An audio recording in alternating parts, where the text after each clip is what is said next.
साहित्यविद KPS पर आप सभी का स्वागत है। आज की कहानी का शीर्षक है रश्मि। रश्मि उम्र के ऐसे पड़ाव पर है जहाँ पर वह अपने माँ बाप के बारे में सोचने पर मजबूर हो जाती है। क्या वे सही थे? इस लड़की को तो न पढ़ना है न लिखना, बस फैशन करवा लो, बातें बनवा लो। इसने तो नाक में दम कर रखा है। अजी सुनते हो, आज मीटिंग में इसकी क्लास टीचर फिर शिकायत कर रही थी। मम्मी लगातार बोले जा रही थी और 13-14 साल की रश्मि अपने कमरे में दुबकी हुई थी। उसकी आंखों से आंसू बह रहे थे। वह भी क्या करे, पढ़ने में मन ही नहीं लगता। पढ़ने में क्या, उसका तो किसी भी काम में मन नहीं लगता है। जब से वह बात पता चली, बोलते बोलते रश्मि चुप हो गई थी। रश्मि सोचने लगी, अब कुछ घंटे शांति रहेगी।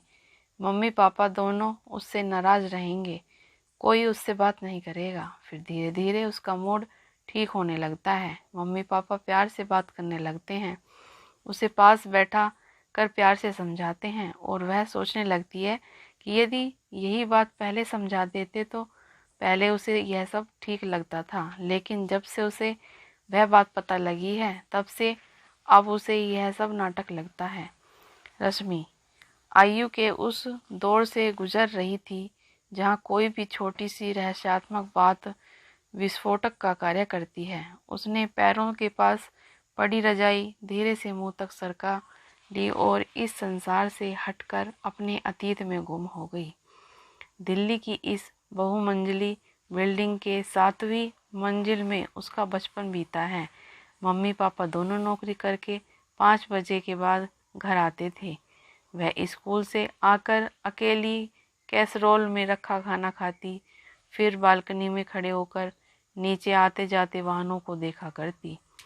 जब छोटी थी तब मम्मी को उसे ले जाकर बहुत दिक्कतों का सामना करना पड़ता था। सोचते सोचते उसकी आंखों के सामने एक दृश्य उभर आया, जब प्रीति सब सहेलियों को चहकते हुए बता रही थी कि मेरे जन्मदिन पर सब लोग आने वाले हैं। दादी दादा, नानी नाना, मामा चाचा मौसी वगैरह। फिर तो वह बहुत मज़ा आएगा। पीहू बोली थी, मेरे तो दादा दादी हैं ही नहीं। डिम्पल उदास होकर बोली, क्यों, उनकी डेथ हो गई? और नानी नाना बहुत बूढ़े हैं इसलिए वे आ नहीं सकते, लेकिन छुट्टियों में हम उनके घर जरूर जाते हैं। मामा मामी हमको खूब घुमाते हैं और आते समय बहुत सारे गिफ्ट देते हैं। मेरे तो चाचा के बच्चे जब आते हैं तो मत पूछो क्या धमा चौकड़ी होती है। मम्मी और चाची दोनों अपना सिर धुन लेती हैं। मिष्टी ने बुजुर्गों की तरह फिर सिर पर हाथ रखकर जब यह बताया तब सब लड़कियां हंसने लगीं, लेकिन रश्मि इस हंसी में उनका साथ न दे सकी।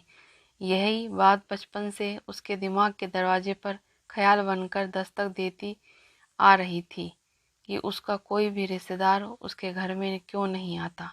क्या मम्मी पापा का अपना कोई भी नहीं है? पर आज सोनम व दूसरी सहेलियों की बातों ने उसके दिमाग के कपाट खोल सारे विचारों को अंदर धकेल दिया था।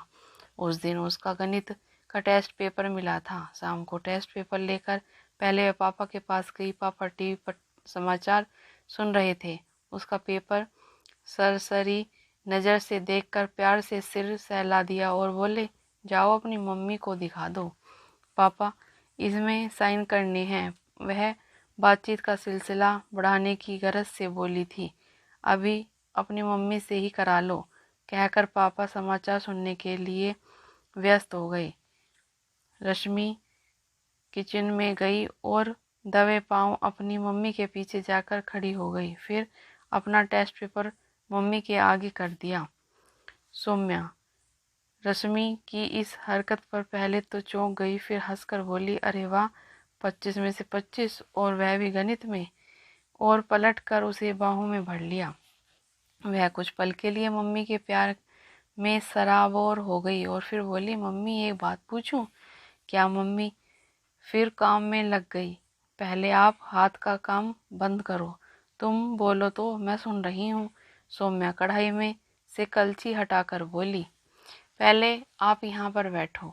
सौम्या किचन में रखी छोटी सी कुर्सी पर बैठ गई। बेटी की आंखों के भाव देखकर वह पल भर के लिए सिहर गई, लेकिन दूसरे ही पल संभल कर बोली, क्या बात है रश्मि, जल्दी बताओ, मुझे अभी रसोई का पूरा काम करना है। रश्मि थूक निगलते हुए बोली, मम्मी, दादा दादी व नाना नानी और बाकी सभी लोग हमारे घर क्यों नहीं आते, और न कभी हम जाते हैं, जबकि मेरी सभी सहेलियों के रिश्तेदार उनके घर आते हैं या कभी वे लोग चले जाते हैं। ओफो, सौम्या माथे पर हाथ मारकर बोली, तुम भी रश्मि, मैंने तो सोचा था तुम पता नहीं क्या खास बात पूछने वाली हो। अपनी मम्मी का हाथ पकड़कर खींचते हुए रश्मि बोली, मम्मी, आज आपको बताना ही पड़ेगा। ओह रश्मि, कितनी बार बताया, वे सभी व्यस्त रहते हैं इसीलिए आ नहीं पाते हैं। अब तुम बच्ची नहीं रही, बेकार के सवाल मत करो। बच्ची नहीं रही इसीलिए तो जानना चाहती हूँ, रश्मि बोली।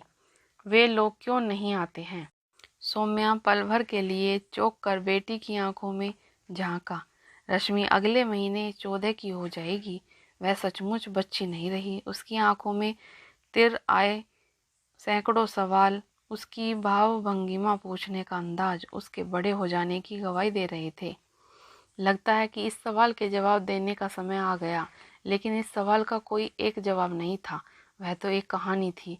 सौम्या पल भर के लिए अपने आप में खो गई। क्या बताएं रश्मि को कि उम्र के मासूम दौर में वह अनुज के आकर्षण में ऐसी बंध गई कि किसी बात का होश ही नहीं रहा। कैसे उस उम्र में एक इंसान का आकर्षण किसी को सारी दुनिया से लड़ने की शक्ति दे देता है। उस समय वह पढ़ रही थी, संपन्न परिवार की, 18 साल की। सौम्या के विवाह की बात तब घर में दूर दूर तक नहीं थी। अनुज भी पढ़ाई खत्म करके नौकरी के लिए संघर्षरत थे। ऐसे में दोनों के विवाह की इजाज़त तो दूर, मिलने जुलने पर भी प्रतिबंध लग गया। लेकिन उस मासूम उम्र के मासूम क्षणों में सौम्या व अनुज ने जो मासूम सी गलती की थी, आज वह रश्मि के रूप में सामने खड़ी होकर उन मासूम क्षणों की कैफियत मांग रही थी। घर वालों को जब इस बात का पता चला तो कोहराम मच गया। माता पिता जब तक आगे कोई कदम उठाते, उससे पहले ही सौम्या व अनुज घर से भागकर कुछ दोस्तों की उपस्थिति में वैवाहिक बंधन में बंध चुके थे। सौम्या व अनुज ने सोचा था कि समय हर घाव को भर देता है। उसके परिवार वाले भी उस घटना को भूल जाएंगे और उन्हें क्षमा कर देंगे, पर उनके साथ ऐसा नहीं हुआ। अनुज के परिवार वाले सौम्या को और सौम्या के परिवार वाले अनुज को स्वीकार न कर सके। विवाह के 5 महीने बाद रश्मि के जन्म ने तो और भी आग में घी का काम कर दिया। फिर बच्चा हो जाने के कारण सौम्या व अनुज के जीवन में स्थायित्व के लिए संघर्ष मुख्य हो गया और परिवार वाले गौन हो गए। किसी तरह दोनों को नौकरी मिली। नौकरी की व्यस्तता में घर वालों से संबंध समाप्त हो गए।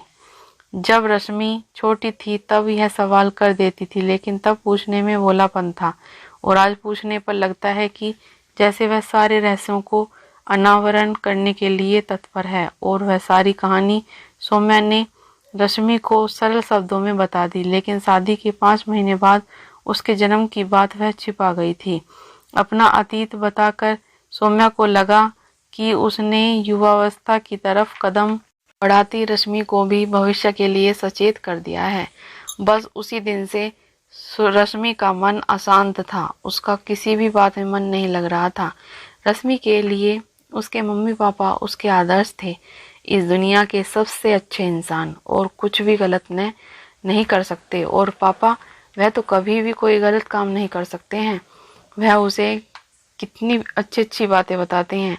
मम्मी उसे हमेशा गलत बातों से रोकती है। फिर मम्मी पापा इतना गलत कदम कैसे उठा सकते हैं? पापा ने मम्मी को घर से भाग जाने की सलाह कैसे दे दी?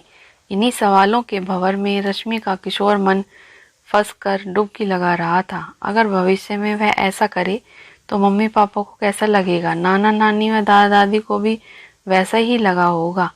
दिलो दिमाग में समाई मम्मी पापा की दीप्तिमान मूर्तियां जैसे खंडित होने लगी। तो क्या मम्मी पापा अपने समय के बिगड़े हुए बच्चे थे? मम्मी पढ़ाई करने के बजाय किसी लड़के से मिलती जुलती थी। स्कूल में जो इस तरह की लड़कियां हैं, उन्हें कोई भी अच्छी नज़र से नहीं देखता है। इन्हीं सब बातों से रश्मि के दिमाग का संतुलन बिगड़ गया था।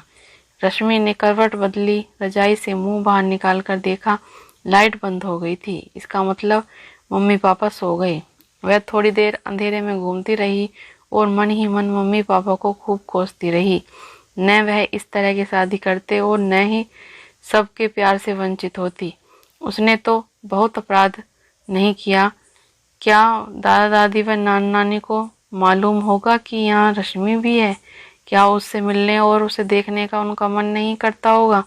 फिर रश्मि के विचारों का प्रवाह दूसरी तरफ मुड़ने लगा। मम्मी पापा ने अगर ऐसा कर भी दिया था तो वे बड़े थे, डांट डपट कर उन्हें क्षमा कर देते।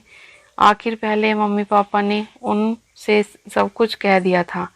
जब वे नहीं माने तभी तो उन्हें भागकर शादी करनी पड़ी। मम्मी कितनी अच्छी हैं, उसे कितना प्यार करती हैं। आखिर पापा उन्हें कैसे छोड़ सकते थे? और पापा भी कितने अच्छे हैं, मम्मी भी उन्हें कैसे छोड़ सकती थी? वह स्वयं तो दोनों को छोड़ने की बात सोच भी नहीं सकती है। अबोध रश्मि विचारों के झूले में झूलती कब नींद के आगोश में समा गई, उसे पता ही नहीं चला। दूसरे दिन स्कूल की छुट्टी थी। मम्मी पापा 8 बजे ऑफिस के लिए निकल गए। अब वह घर में अकेली रह गई। कहानी यहीं पर समाप्त हो जाती है। इसी तरह की शिक्षाप्रद कहानी सुनने के लिए प्लीज़ चैनल को सब्सक्राइब जरूर कर लें और साथ ही में बेल आइकन जरूर प्रेस कर लें। धन्यवाद।